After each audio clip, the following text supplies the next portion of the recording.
I've been defending the people of Baltimore all day because I stand with them 100%, and I'm tired of people calling them savages, and I'm tired of people calling them thugs, telling them that violence isn't going to solve anything, that it's not the answer, and trying to make it seem as simple as writing your government. We've tried that before. It's not as simple as saying, hey, could you guys maybe stop killing us?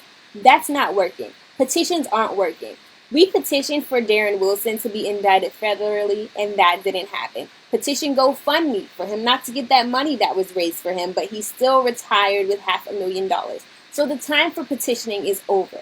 The protests in Baltimore started out peacefully. They were met with ignorance and violence. People chanting Black Lives Matter were met with people chanting no they don't. So no, they're not going to be peaceful. No, they're not going to stop destroying property because they are hurt and they are angry and they're tired of seeing the same thing happen over and over again. Stop trying to make it seem like the solution is simple because it's not. Something needs to change and nobody is listening to us. And people feel like if they don't yell, they won't be heard, which is proven to be true because none of the peaceful protests that have been going on have ever made it to the news until a riot starts. So if you don't have any other suggestion aside from be civil, be peaceful, this isn't the way to change it, you're not helping us. If you're not disgusted about Black Lives Lost, you're disgusted about a CVS on TV burning, you're not helping.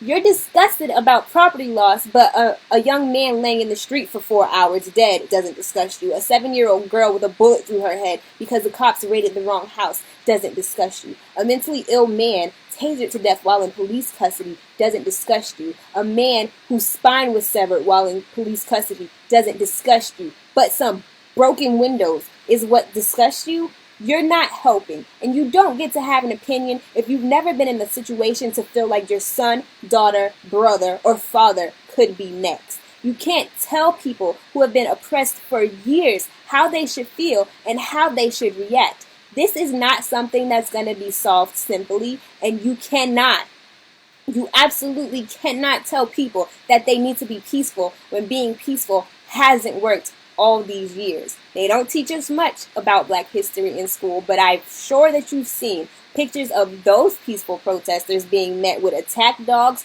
fire hoses, and beaten with police batons. It's not as simple as being peaceful. We need to come together and find a change in a different way. Meanwhile, the people in Baltimore have every right to be angry.